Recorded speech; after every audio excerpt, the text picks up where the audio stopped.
Welcome to Out of the Blank.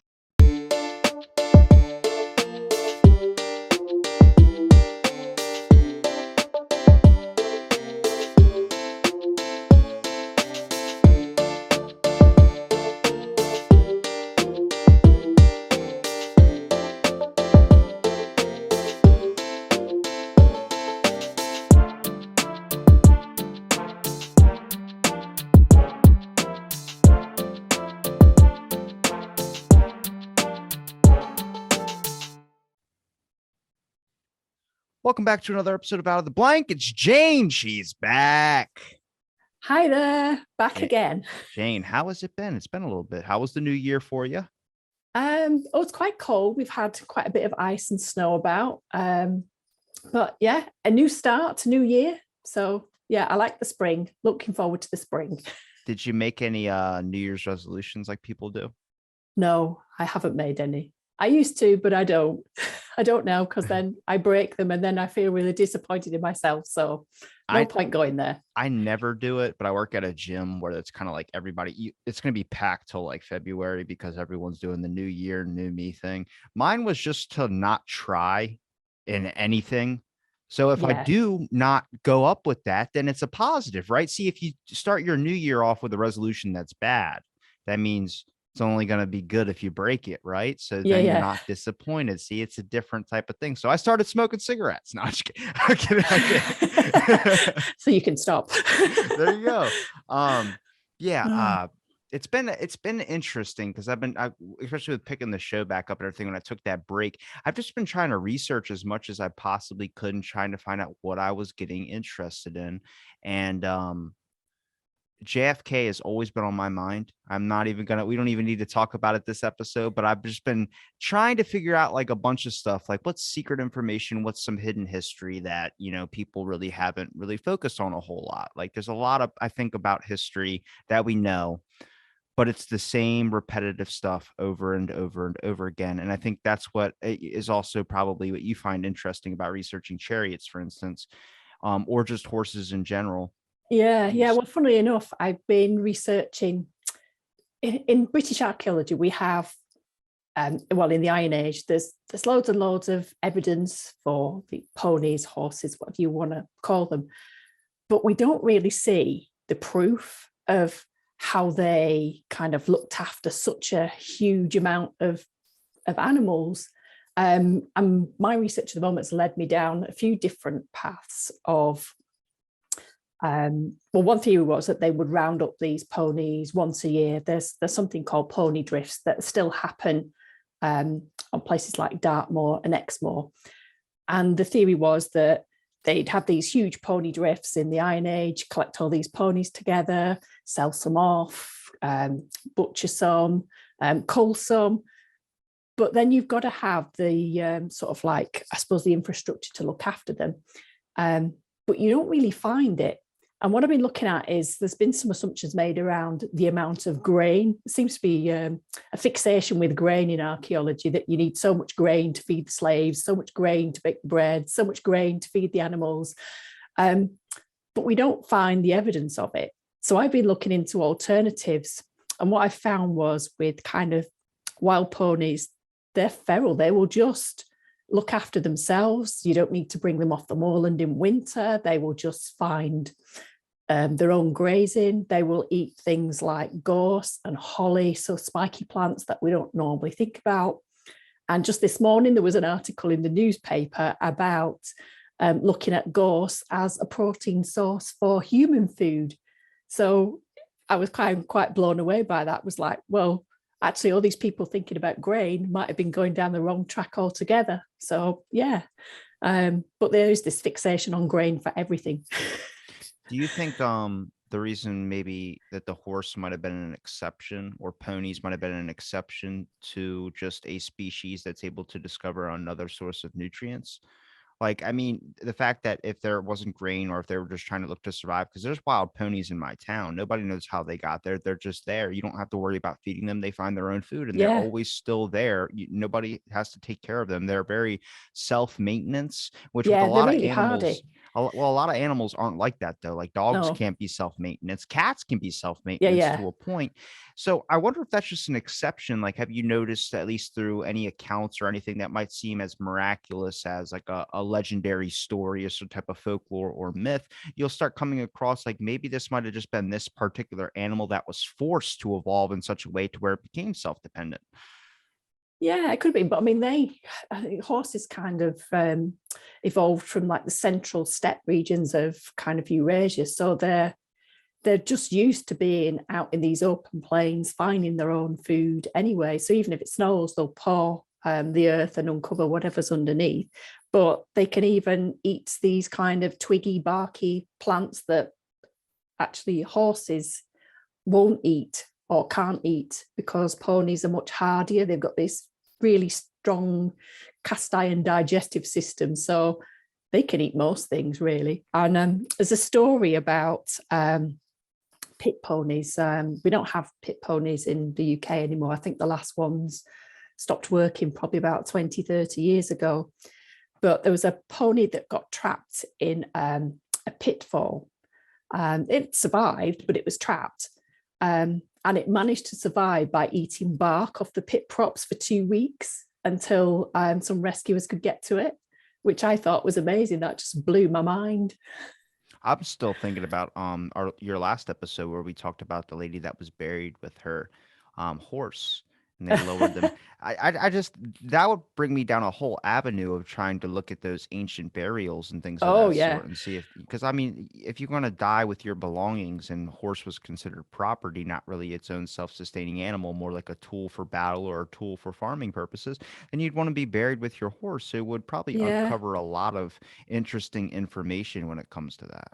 Yeah, I'm going to look at death is kind of a separate chapter in my thesis, which I'll come to shortly, because I've still got some more research to do on that and some more sort of examples to look at. One of them, and this is really peculiar, I think it's come from South Cadbury.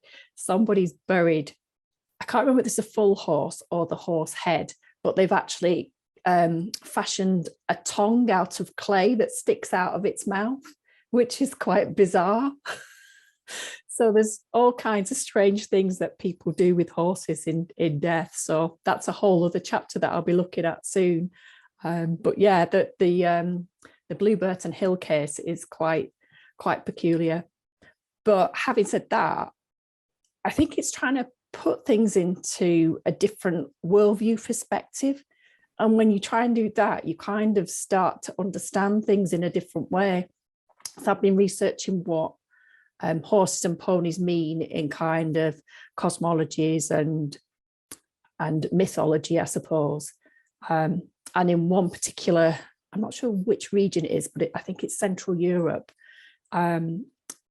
Horses and ponies are seen to be able to pass between different realms, so they can get to the underworld and back. So perhaps burying a horse with someone, the horse is going to lead you to where you need to go. So it's kind of guiding you onto the next world. So there's all sorts of different ways of understanding why people do or did what they do with various animals or creatures. So Well, that's quite interesting. which adaptation do you think you probably connect most with? Not from like a more logical standpoint, but which one do you feel like you enjoy the most? Like if I was going to pick a standpoint of religious or spiritual aspects when it comes to a horse, I would probably go more with Norse mythology or some type of Greek mythology standpoint when it comes to more about the meanings of these. I think at Yeah, one yeah. point in my what I would call youth. I know I'm only 24, but my youth of being like 16 years old or something like that, I wanted to get a symbol or a tattoo of some type of nobility thing on my body. And at this point in the time 5, 7 years ago, everyone was into the really trendy Celtic tattoos. Oh, yeah, yeah. So I was like, let me see what the one for nobility is or loyalty or something like that. And it was a stag. And Uh, I thought about getting a stag on my chest or on my arm and have the antlers, little leaves falling off it. And the leaves are the people that I care about. You know what I mean? So it's like yeah, a yeah. something dumb like that, which thinking back on it, no, don't ever do that. That's a stupid idea. But they symbolized in a Celtic heritage, if you were going to choose something of nobility, would be a stag or a type of deer. But then if you lead over into the strength, or if you lead into the bravery or those types of aspects, you start leading into the horse. And then if you really dive dive down, not from maybe the Celtic side, but if you dive down to, I would say early English settlers, more of that around that time period, it was a sign of loyalty and royalty and Yeah, nobility yeah. when you started leading into the horse, and it kind of drived its way from the stag, where I start wondering, like, we're all the same species, but why is it that these different countries are celebrating this? I mean, you can even relate that to now. Why does the United States do something different that the UK does something different? You know what I mean? Yeah, It's just yeah, yeah. interesting to see that cultural shift all on the like, it's literally like tug of war with an animal. Mm. And that's what I find is pretty interesting to watch its growth and evolution throughout time. Its symbolism starts to mean different things. And then each one of those things, though, when I say it, you would be like, I could see that. I could see that, but it's no longer the same thing. It's like they adapted it. Yeah, I think that's really true. And I'm trying to explore as many different cultures and as many different kind of folklore aspects as possible to try and get a broad view. So I think last time we spoke about the Kelpie from Scotland. So that's the horse that comes out of the water and kidnaps people. If you get on its back, it will run off and drown you. I think the only way that you can capture it is capturing its bridle. I think that's kind of the key to the power of it. But once it's got its bridle back, then it will carry you off. But yeah, there's things like the concept of the horned horse. I think that's Central European. That's something I need to look into a little bit more. But that's kind of, it seems to be a crossover between a deer and a horse. So it's like the deer becomes a horse somehow.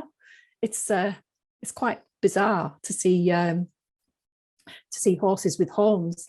And we have in Britain got something called the Taw's pony cap, and it is literally a cap for a pony that has got horns on it.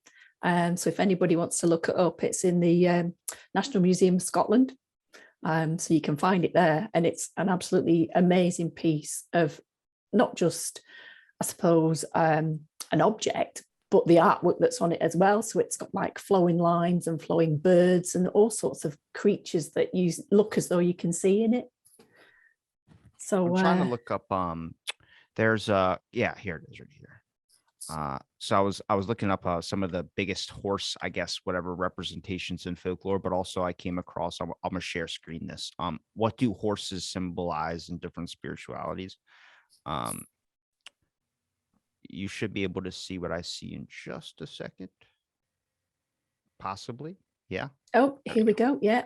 So horses symbolize freedom, power, courage, and wisdom in most cultures. A horse is often interpreted as a sign of liberty and dreams, but can have gloomier meanings. In some Christian artwork, a white horse symbolizes death, and a pale horse represents famine in the Bible's book of Revelations. I mean, I think that's what probably, if you were going to talk about horsemen, people would either bring up like that movie with Johnny Depp, or what is it? What is it? The Headless Horseman, Yeah. or they Yeah. would probably bring up the spiritual aspects when it comes to the Bible of the four horsemen of the apocalypse. Yeah. Yeah.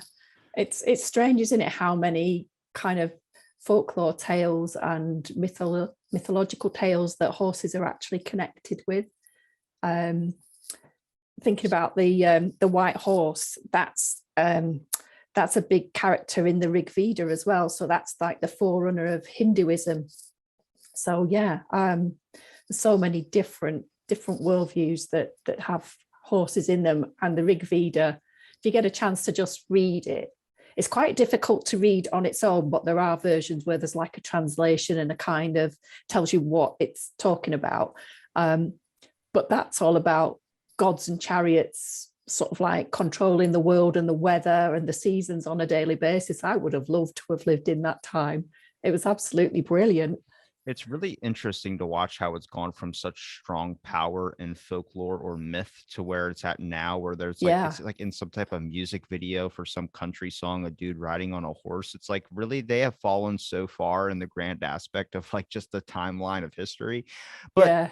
do you think people were more afraid, or do you think people were more just not knowing of this beast infinite power in the way that it's been depicted. Like, I mean, yeah, it's used as a tool of the gods, it's used as a tool by people, but at the same time, it's like you start hearing that it's an omen of death. It's kind of like why I still have a sketchy territory with crows. Like when I see a Yeah. crow, I just go like, that's a sign that I'm going to either die or something around me is going to die, because it's always been known as like an omen of death as a crow. But then you start hearing in certain Christian religions, it could be a sign of death, a white horse. You start wondering if people back then were hesitant in getting a horse. Maybe you would think a lot of people would own them, right, for traveling Yeah, purposes, but yeah, how many people physically worked with a horse, yeah. like crafting out its shoes or doing Well, something that's of the that thing. sort? Yeah, there's a whole kind of industry behind it, even in the Iron Age. I mean, there's certain centres that were set up that made sort of the bridle bits and the horse gear and everything else that goes with it. There were separate centres that made sort of chariot parts and chariots and wheels. But I don't know whether Christianity's had something to do with how people perceive things, because the way I see it, Christianity kind of tells stories in a way. So some things are kind of subsumed within it, but then maybe stories were told to put people off from doing certain Yeah, they things. sprinkled a little pixie dust on it, Yeah, made it look a yeah. little So different. Yeah.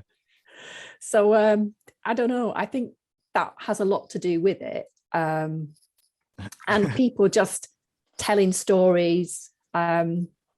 We've kind of lost that now, because in prehistory it was all about relating stories and oral histories, and I suppose telling tall tales around the campfire and all that kind of thing, which we've probably lost a little bit of now. And there are people that specialize in folklore and keeping traditions alive. But I think it's like also another thing about, we see the world in a different way. We're more attuned to kind of science-based theories now. Whereas in the past, it's probably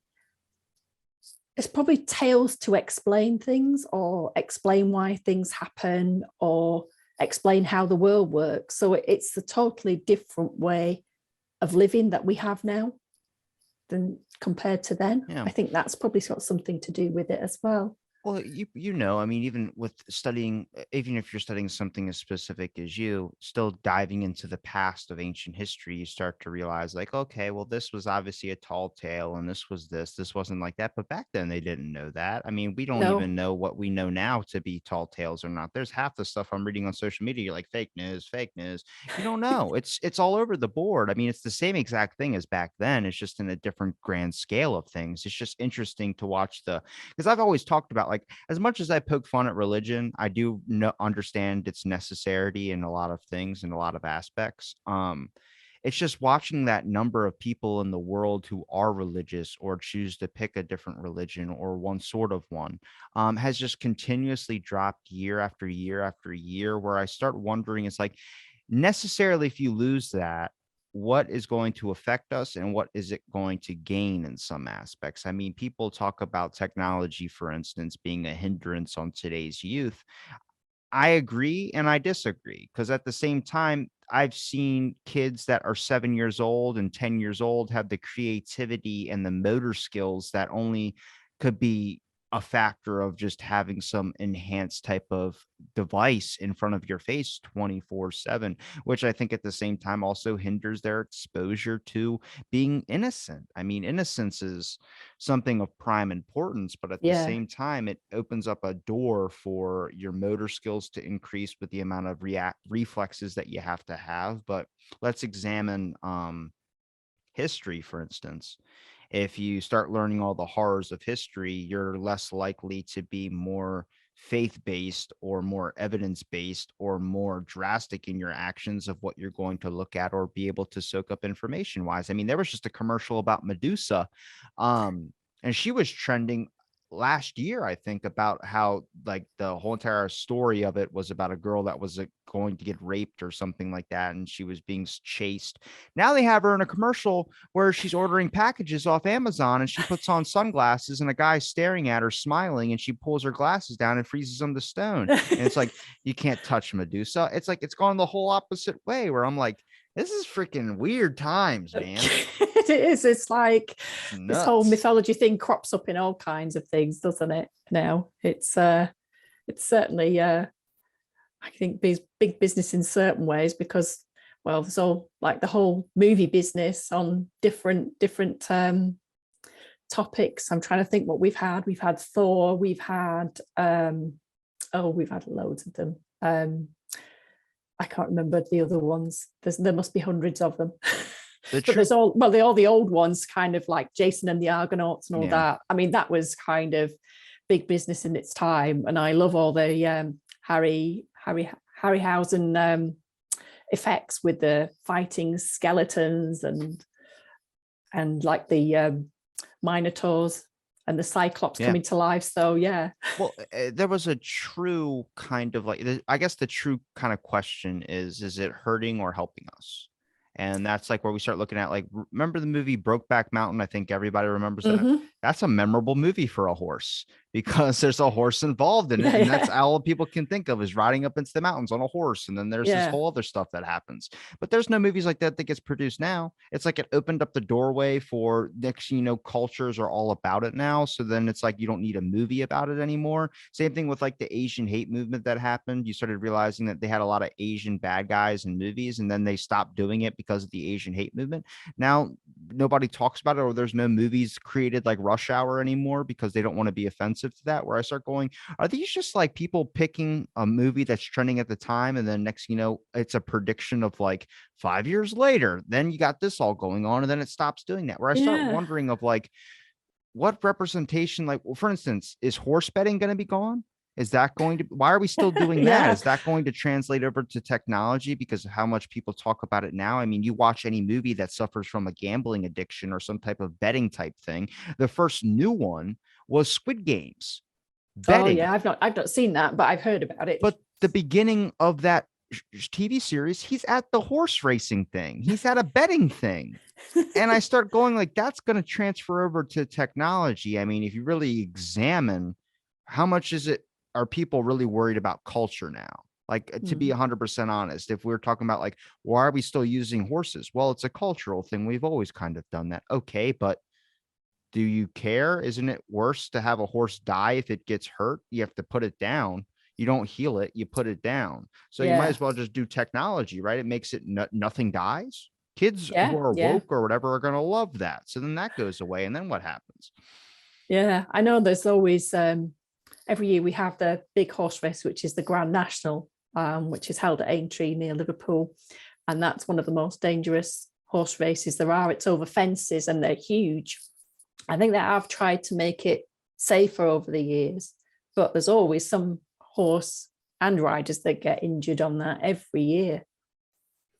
I just So look at yeah, like, I mean, even examining history, as much as we can sit here and bring up stories from the past to be like, you can't believe how ridiculous that sounds. And then we can laugh at it. That's what people are going to be doing 100 years from now, looking back at us. That's the yeah, yeah, insane thing. Like turning on something to do a podcast. They're like, what the hell were they thinking? But to us, it makes sense because it's what's going on in the trending yeah, times. And yeah, that's what that whole example that I was explaining earlier was about. Like, this all correlates to the same exact thing of like these stories, these ideas that sound so ridiculous of how you could think of a horse being these types of things, but that's what they knew at the time. And that's what yeah. makes it so fascinating, was that that's going to end up being us eventually. We're going to be looked at in some different type of way than what it might That be is so 20 right. years from Yeah, now. yeah, yeah. Um, I was also looking at. I've been researching horse whips, not whips to kind of punish a horse, but the carriage driving whips. Yeah. So this is to do with my chariotry. And whips has opened up a whole new avenue of research. I can tell you there were things that I never knew. And one of my strands of research led me to the Oracle of Zeus in Dodona, which is in Greece. I've actually visited there, but it's quite a while ago. And apparently, at one time, so this is in ancient history, there would have been sort of like a ring of huge cauldrons around the oracle area. And then there's this little figure holding a whip, and it's got little pieces of bone on the end that kind of tinkle against one of the cauldrons in the wind, and it kind of reverberates through the whole ring of cauldrons. So I think one interpretation of it was that this figure holding the whip is supposed to represent lightning, and then the cauldrons are the thunder. So I was amazed, but I'd not made the connection between Zeus and lightning and the whip. So that was amazing. When I read that, I was like, I never thought of it. I'd never thought of that. I could see it because the sound that it makes when it makes that whoosh, it kind of sounds like a bolt getting struck in the air or something like that. Yeah. See, whenever I think of horses, I always think of Apollo's chariot, where he's riding it across the sky, and he has that horse, and that's how the sun comes up every single morning when it's riding. I always think of that, like it's the inspiration that kind of behind that. Like, to what mindset do you have to get in to really think about that? I mean, if you look at any type of trading values, I bet you'll come across that that's the last thing a person would want to trade is one of their horses. Just because everything else seems as less vital than what a horse is, because that's your basic stage of just transportation. It's kind of like getting rid of your car. More people are willing to give up a shoe than a car. Yeah, I think so. And the sun and the chariot is such a powerful symbol in so many different cultures.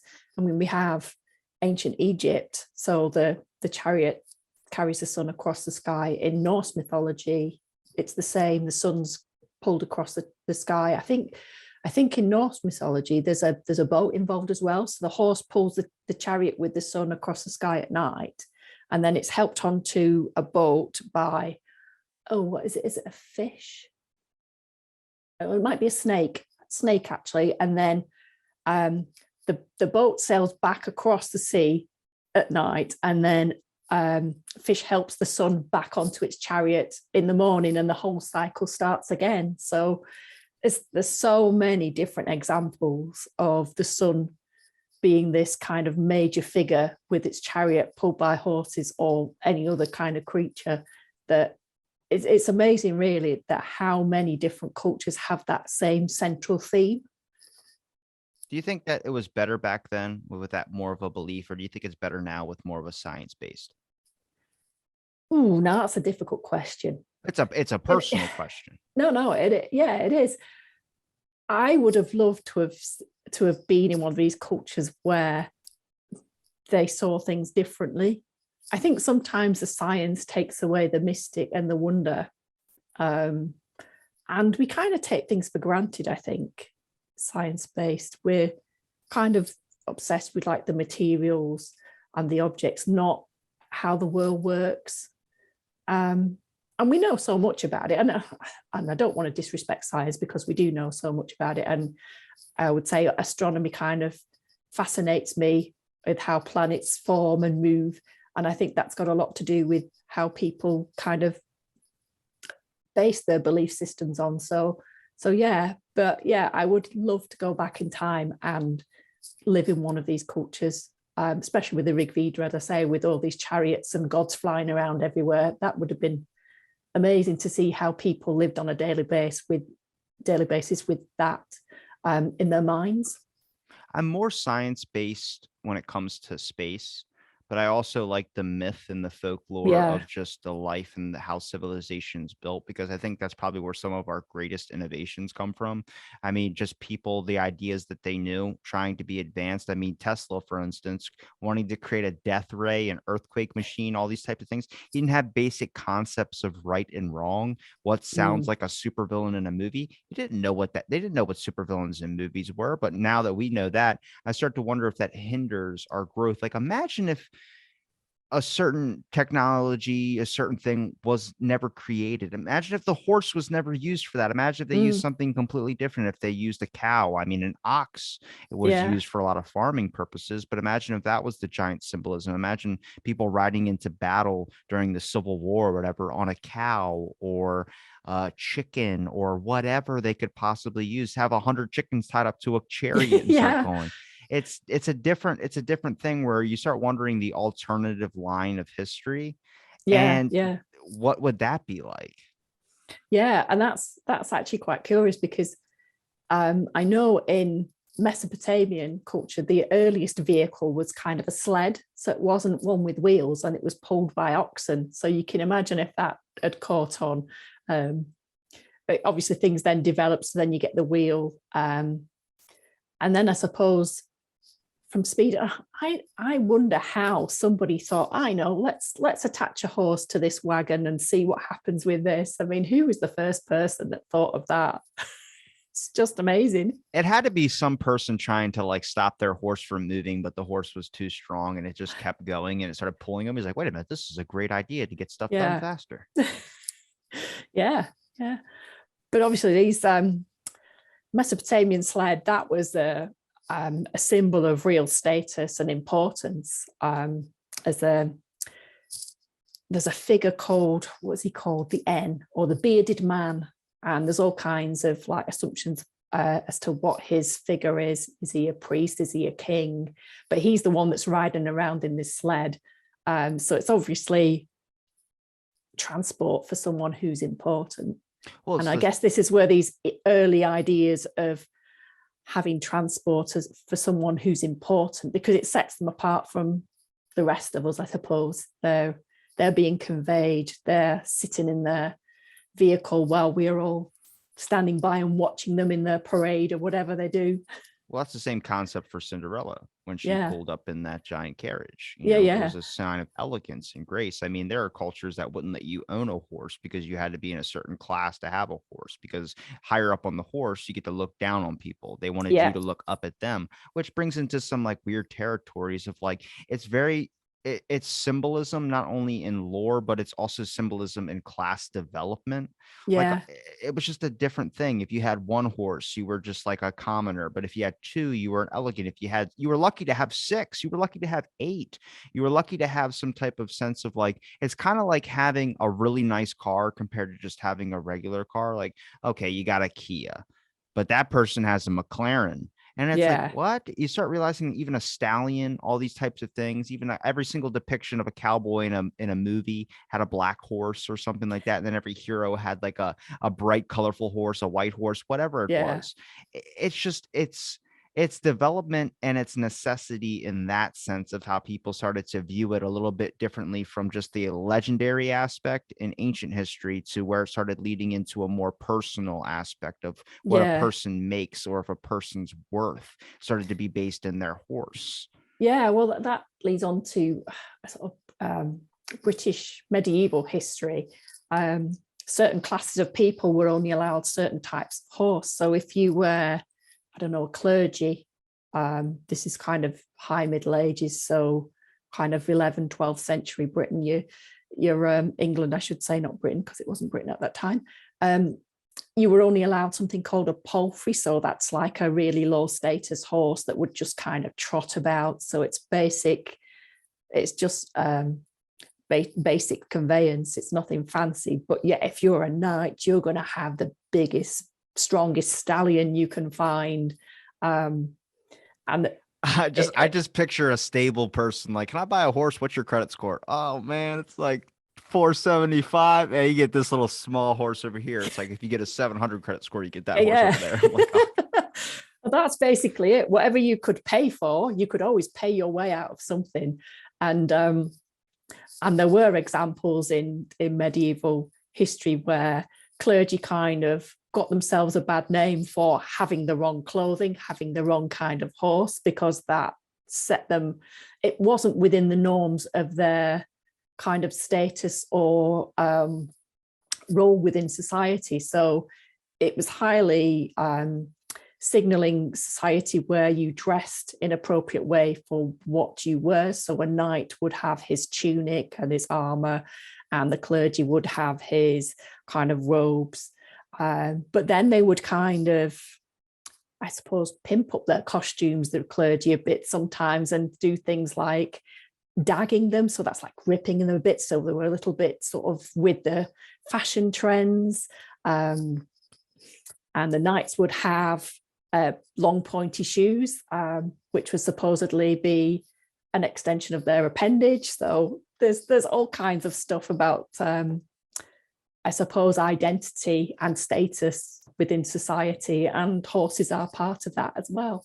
Yeah, symbolism, the meaning kind of switched over a little bit too, which is interesting because you think if you were a knight and you were trying to put armor on or something like that, you'd want something that covered the most vital parts, not really worried about how it looked. It's kind of like clothes now. Like when Yeah, I see yeah, people walk out in wintertime wearing shorts or something like that, and their legs are like purple because it's just getting like they're so cold. They're like, "Oh, I'm not cold, bro. I'm not cold." I just start going like you're losing like the vital aspect of trying to look good compared to just trying to stay warm, where you start seeing the production of clothing start to change a little bit. I mean, the times have just shifted in such a weird way where it's like it was somehow still the same, but it just went in a different direction than I guess we initially thought. It's kind of like if me and you decided to look back at like ancient history and we saw like an old ancient tablet. Now we're going to make our own depiction of what it meant based on our own thoughts, but then like what the logical standpoint of what it might have been created for might have been something completely different. yeah, yeah. I think that's it. And I think it's just trying to put your mind in a different mindset when you're looking at the material to try and understand what people might have been thinking. I mean, we're never going to know what someone was thinking way back then. There's just no way of knowing. But I guess it's just based on what evidence you've got and how you can try and interpret it. Have Um, with your thesis that you're creating, have you included a section that's strictly upon like just deaths when it comes to an aspect of like torture methods used by horse? I've not got one on deaths regarding torture. I am going to have a section about death and burial and perhaps beliefs, which will kind of incorporate what they do with full carcass of a horse or partial carcasses, because there's something really bizarre going on with horse legs that you find buried in particular places, sometimes in sort of like the perimeter of sites. So there's obviously some kind of meaning to that, which needs a little bit more investigation.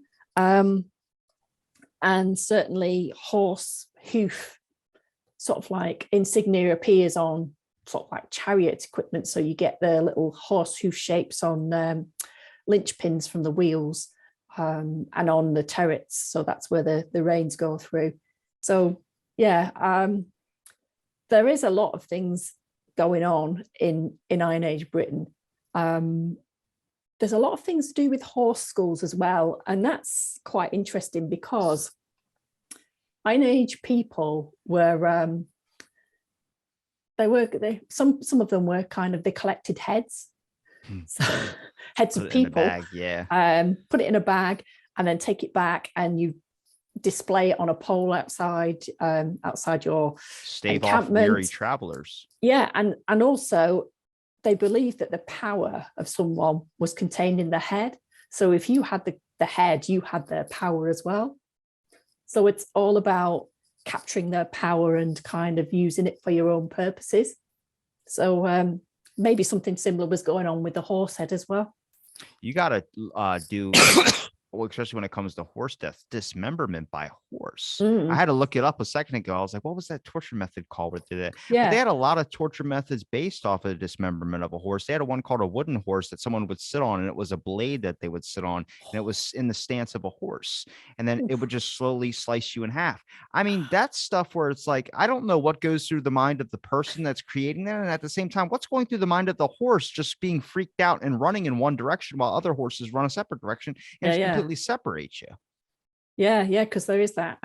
I've heard of that torture, which is where you're tied to two different horses and they gallop in different directions, and it kind of just pulled you apart. I mean, dragged Um, by a horse too. People would yeah. just tie you to the back of. That's the whole reason why cowboys had boots, so they could slip out of the stirrups when, if they fell off their horse and were bucked off.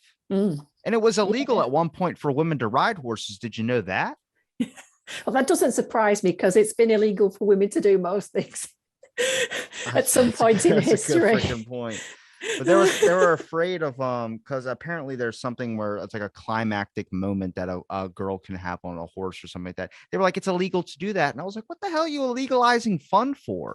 Like that's the dumbest thing to me. But I just find that fascinating. There's also it's illegal to it was illegal to drink and ride your horse. Your horse has a mind of its own. My horse isn't drunk. So if I'm drunk, that's okay. My horse has a mind of its own. But They'd that was probably take you illegal home. too. It could probably take you home if you were drunk. I gotta look up the illegal to ride horse. There was one particular guy that they named it after. I'm like, oh my God, can you imagine being the one person that a whole entire thing of just riding a horse drunk is named after you? Oh dear, I've not heard of that. Not recently, anyway. It would have been probably a long time ago, like in the cowboy days. Yeah. Make sure I try to find that.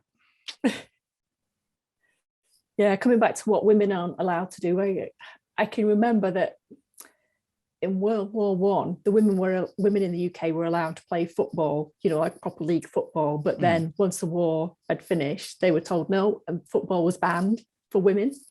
So you weren't even allowed to play football.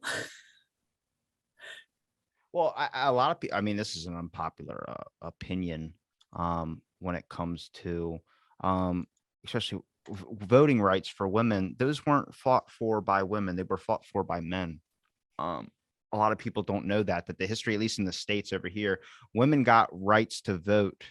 Men actually fought for that to happen because they believe that, oh, that was an extra hand on your side, because if it's your wife, she's obviously going to have to vote for whatever you vote for. So they fought for them to get the right to vote, and they were like, we don't want the right we don't care about the right to vote. And they ended up getting it, and then it went that whole direction. But I mean, I don't know, I don't care what anybody wants to do, but if even saying what I just said, people go, what do you think, women didn't fight for the right to vote? I was like, some of them probably did, but it's been logically pointed out that it was men that fought for them to have the right to vote so they could get an extra voice on their side. It was all like a selfish thing.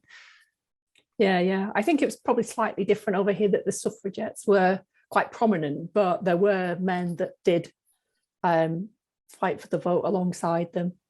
And I think that at that point in time anyway, it wasn't just women that were excluded from voting. It was men who didn't own property or below a certain age as well. So it was kind of rights for quite a lot of different people. So yeah, but that doesn't take away the importance of the suffragettes trying to draw attention to their battle for their equal right to a vote. Yeah, it's interesting how the times have changed so much. Mostly because a lot of the things that you can read, they're like, that was illegal, like that was like that back then. It's like, that's so foreign now, which is good. I mean, a lot of great aspects about that as well too, that there's a lot of, I mean, for me, I'm just like, I don't care what people want to do as long as they leave me alone. Like, that's it, just do things that don't involve simple harming anybody else, and it doesn't matter. When I look back, I mean, my grandma wasn't allowed to vote until she was 28. I mean, that is how far we've kind of come. That's what I always think about when we have to vote over here. I think, well, I always should vote, because she didn't have it as a right until she was, 28 years old. But it's amazing now that we're down to like 18 and even kind of pushing for 16-year-olds to get the vote in the UK, or some politicians are anyway. Yeah, it's interesting how they upped the it used to be like, what was it, 18 to smoke cigarettes? Now you got to be 21 to purchase like vape products and all that stuff online. That's a weird shift in itself too, about just everything that's kind of changed. And like, I mean, you got to be 21 to drink alcohol, but you have to be 25 to rent a car. Like, what are we talking? That's the weirdest thing to me. Where like, no one knows think why. the other way around. Yeah, it's like no one knows why, but that's just how it is. Yeah, it's all quite odd, really, when you look back at things. That's how things have changed. Sometimes not for the better, sometimes for the better. I just found this. It's called Strange Horse Laws. So it's a collection of some of the wildest horse laws ever passed. We're not going to go through all 41, but some of them. It says in Hartsville, Illinois, you can be arrested for riding an ugly horse. So who says whether your horse is ugly or not? That's the thing. I think you just you just learn about someone that they find some horses to be attractive. Like, isn't like, I mean, I think we could all be like, that's a majestic horse, but at the same time, if someone's going, your horse is too ugly to ride, and you start getting into some like weirder territory. Let's see. Misworded ordinance in Wolf Point, Montana. No horse shall be allowed in public with its owner without its owner wearing a Uh, halter. I yeah, don't so think I I know think what they've halter kind of is. misworded that a little bit. The owner needs to wear a halter, not the horse. And then antiquity. Why do I pick the hardest one to read? An antic. Yeah, I can't say that word. I can't say that word. An antiquated city ordinance in Quartzville, Arizona, prohibits anyone from playing cards with a pregnant woman, a child, or an Indian, lest they acquire a taste for gambling. What is it? What type of law is that with a horse, though? That's, I don't know. Is the horse allowed to play cards? Doesn't It's say, does illegal it? in South Carolina to tickle a female under her chin with a feather duster to get her attention while she's riding a horse. What? That's like texting and driving. Like what are we talking about Oh, here? this is mad. I mean, like I Oh, said, at one point it was illegal for women to ride horses because of a certain without a saddle, I think it was. Nevada, they have an old law which prohibits the trading of a horse after dark. See, like I wonder, I want to be there when they were doing this type of stuff. It's like some of our laws now that you're not able to do. It's like, why is it 25 to rent a car, but it's 21 to drink alcohol? Like there's just weird stuff where I start wondering what was happening during the time of when this was going on. Like it doesn't make sense now where you look back at it, like it's been too long, but people are like, well, that's just yeah, always how it's been. It's like, well, change it. Why the yeah, hell are yeah, you, what are we yeah. talking about? I think, well, in the UK, it's 18 for alcohol, 17 to drive a car. So it's slightly better. An attorney can be barred from practicing law in Oregon should he refuse to accept a horse in lieu of his legal fees. Dude, what? It's so weird. It's so weird. Okay, how are you going to take your horse to the bank? Oh my God. The rider of any horse involved in an accident resulting in death shall immediately dismount and give his name and address to the person killed. It's like driving your car, that you Yeah, have to stop and that's I just picture like someone gets hit by. I mean, how many people do you think were killed by being trampled by a horse? It had to be like large parades or gatherings. It couldn't have just been a yeah, common thing unless you were hit by a carriage going really fast. yeah. I guess it depends on whether they were out of control or not. Because This is what needs to if be in you, your thesis. yeah, yeah. These types of things. But I mean, I am going to be looking at some of the kind of injuries that people got. Um, it's been quite difficult because of COVID. All the collections have been out of bounds. I'm hoping to get to one collection at the beginning of January so I can start to look at some of the injuries on people's bodies to see what kind of markers. I was reading it was some medical papers on kind of horse riding and carriage driving sort of in current times, because they're kind of an indicator of what kind of things happen to your body if you fall off a horse or you kind of fall out of a carriage.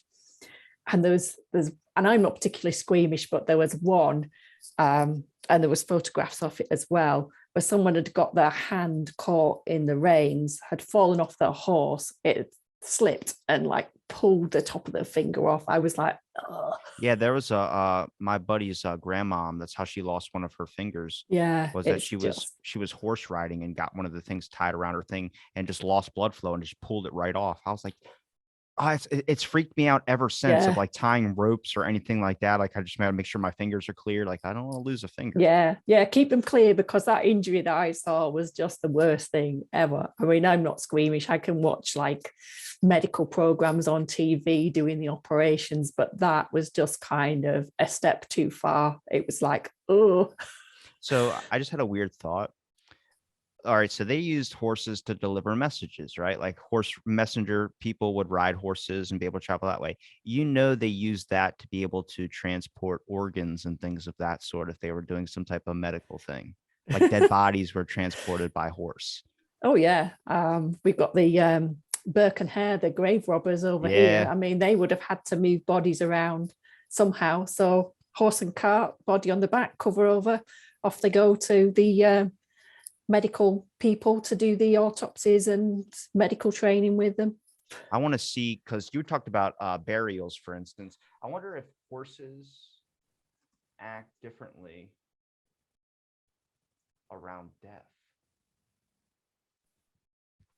Why was it an omen for death as well too? They had to be someone had to see something. How do Mm. horses perceive? Well, okay, so equestrians. There's a whole magazine newsletter about them. Shout out to them. How do horses perceive death? A study from Portugal analyzing the reactions of feral horses to the loss of herd mates has lessons about the emotions and intelligence of Yeah. horses. A sad event provided researchers in Portugal with a rare opportunity to observe how feral horses reacted to the death of a herd mate and collect data that may advance understanding of emotions and intelligence in all horses. Scientists from the University of Portugal in Kyoto, Japan, were doing routine fieldwork observing a feral herd when they noticed a 2-month-old fowl whose hind legs had been severely injured in a presumed wolf attack. They started these two factors combined. Where does it say what happened to them? Yeah, I think horses are quite similar to humans in the way they form attachments within their family groups.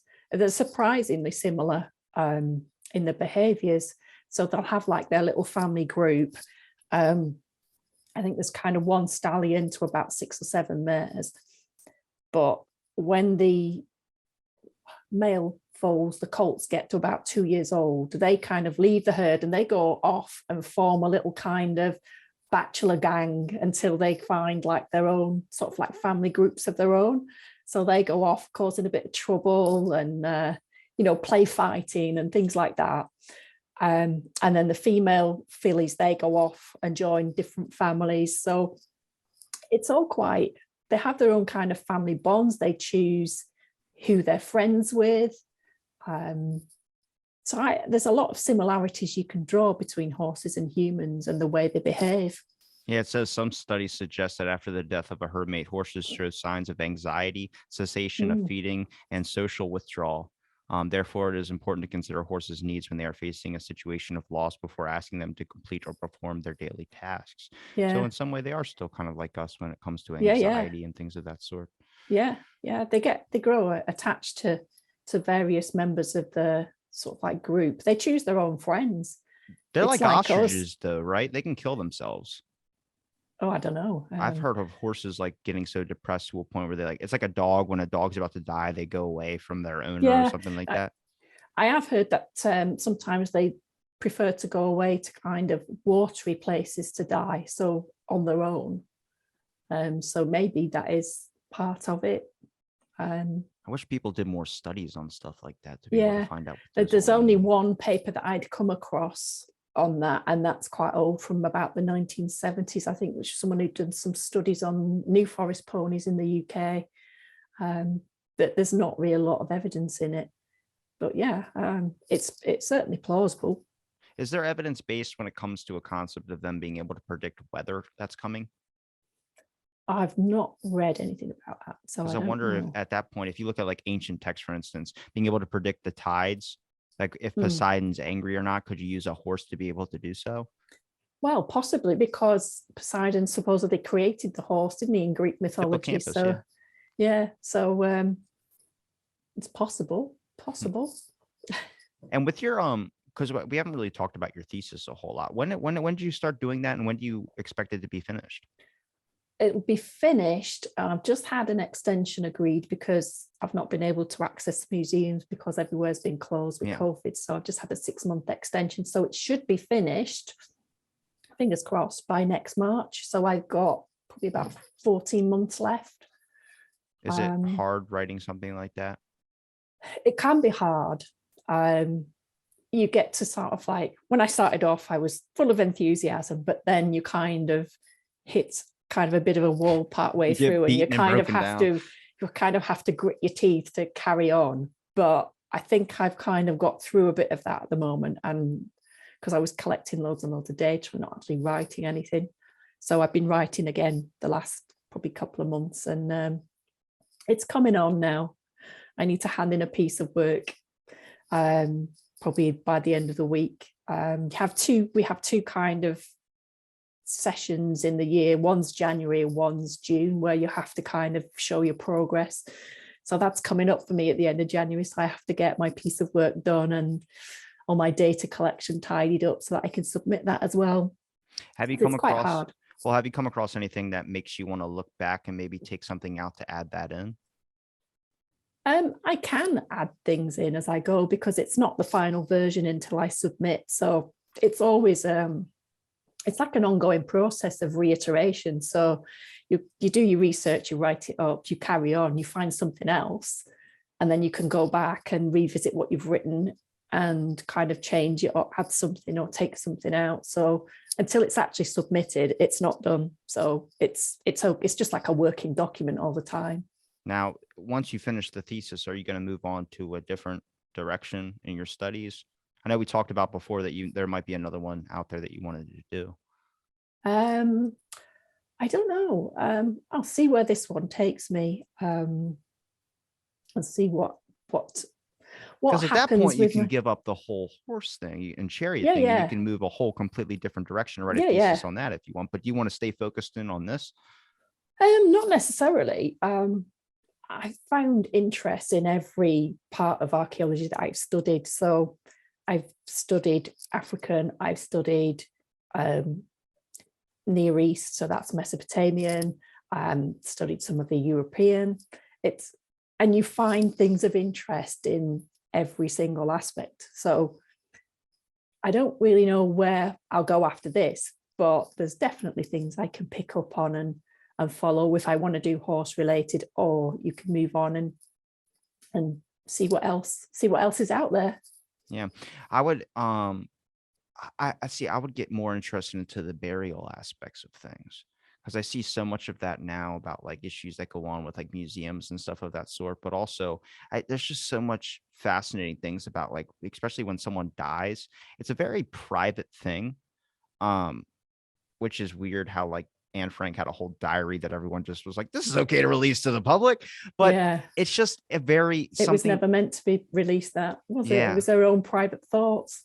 And it's something like that, so private and so intimate, that I always just find very, very fascinating. It's kind of like what recently one of my favorite comedians, Bob Saget, passed away at Oh yeah, yeah, at 65. And I was like, I would love to know what he was thinking in his last moments, because I've followed him since way before, like, I mean, since I guess I was born, AFB, all that type of stuff. But I've heard his podcast, everything, and heard him talk so openly about what goes on in his mind and the demons that he fights. And I'm like, something so intimate like that, especially your last moments. I mean, people really want to know, like, how did he die? I'm like, I'm not super worried about that. I'm like, just where? Because I knew yeah, the type of person that he was, and I knew the type of environment that I think he would like to rather be in than just, I mean, nobody wants to die, but in a hotel room out of all places. And you start getting to this point of like burials, to me just seem fascinating. When I start hearing about Egyptology or some type of thing of how they found, oh, in this sarcophagus, they found this, and they found cats, and they found gold, and they found all this. I'm like, why? Like, that's so interesting to me, yeah, of like yeah, why they chose those certain types of things. Did they have a memorable thing? I mean, if we can think, me and you, of a loved one or someone that's passed, what were they buried with? What did we make sure they were buried with? How did they want to go? You start realizing a deeper insight into that person's life and who that person was. yeah, yeah. I think there is a concept in archaeology called having a good death. So it's how you die, so, and where you die, who you're with, what you're surrounded by, and things like, I guess, someone who's recognized as a warrior, they want to go in like that brave battle death. They don't want to go in disgrace, and so they'll be buried with their sword and their other weaponry that makes them who they are in this life. They take it with them into the next.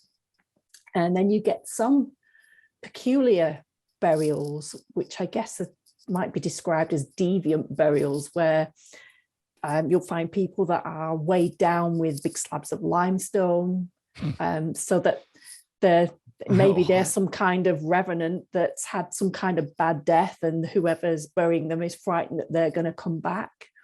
Or in Africa, when it used to do the dying hole, where they buried you up to your neck and just had you sit and wait if you were dying from an illness. Yeah, that's not good, is it? That's How would not a you good like death. to go? How would you like to go? I would like to go quick. I don't want to linger. I would like to go quick. I would like to be doing something that I enjoy, and have my family around as well. I guess that's the best I could ask for.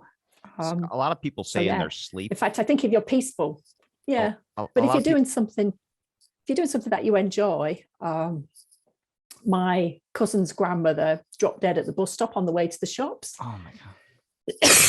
This is years back, but she wasn't expecting it, but she just went. Yeah. It's for me, my biggest fear was always in my sleep. I was like, I'd rather be awake for it, but I'd rather be doing something like, I don't know, like putting your life on the line for somebody, that type of thing seems always like a good, at least so when they write about it in the newspaper, it's not like, oh, he died in his sleep. I was like, I'd rather be like died, like saving a kid from a bus. Yeah. But I think if you're doing something that has purpose or something that you enjoy when you go, and I'd like it to be unexpected. I wouldn't like to linger on if I was ill. I think that's the best I could wish for, really.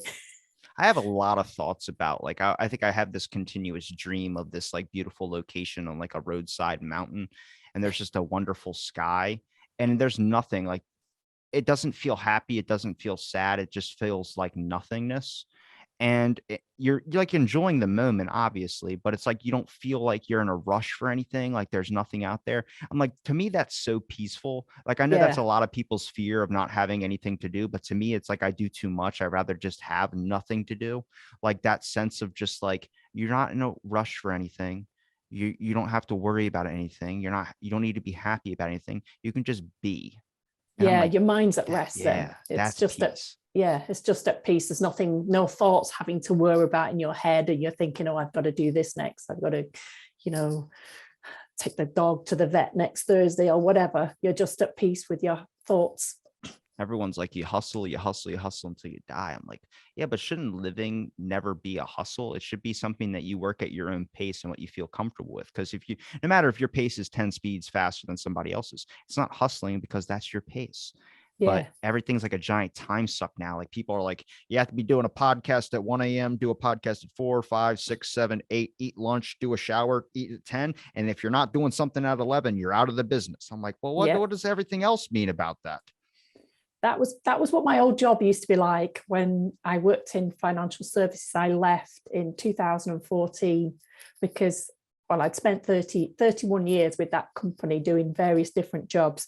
But I just got to the point where you think, I don't want to do this anymore. I don't want to be on this constant conveyor belt of getting into work, having a massive inbox, and then you'd try and get to the end of it by the end of the day, I would never succeed. And then because my boss worked peculiar hours, he would get up at like 4 a.m. He would do all his work kind of between 4 and 9 in the morning. My inbox would be like through the roof again when I came into work the following day. So you just never got on top of it. And I just thought, why am I doing this? Just get off the conveyor belt and go and do something else. Yeah, you gotta see. I always like working within my own hours, but it's so hard because everything now is like you have to do this job, you have to do it 9 to 5. I'm like, some people just aren't fit for that, and I'm not willing to be miserable just to do a 9 to 5. You know what I mean? I'd rather work. If anything, I work like 3 a.m. till like whenever, and I'm like, that's easier than doing something where people spend all day and then they go home and they're too tired to do anything. I'm like, that's not a way to live. Your history book would be so short if that's how you lived your life. Yeah. So I think you have to have that quality in your life and you have to enjoy what you're doing. And I think that was the biggest learning for me, that when I suddenly realized that I didn't enjoy what I was doing anymore, that you've got to change things. And I don't earn as much money. I'm a lot poorer than I was, but I've got more time and I enjoy what I'm doing. So it's swings and roundabouts. If you can get up and smile instead of being upset that you have to go to some job, that's winning. Yeah, it certainly is. Well, Jane, I appreciate you for doing the podcast again. Going to get you back on a third time, I bet. Where can people find your links? Any links you want to let people know from is it just your Twitter still, or you got a site? I've got my Twitter, and you can find me on the University of Manchester web pages, and just search my name in there. I should come up with my photograph. I'll link it all in the description. Is there anything you want to let people know before we wrap up the show? No, I'd just like to say thanks for having me back on. It's been a pleasure. We got to get you a Rocky 2 poster in the background next time.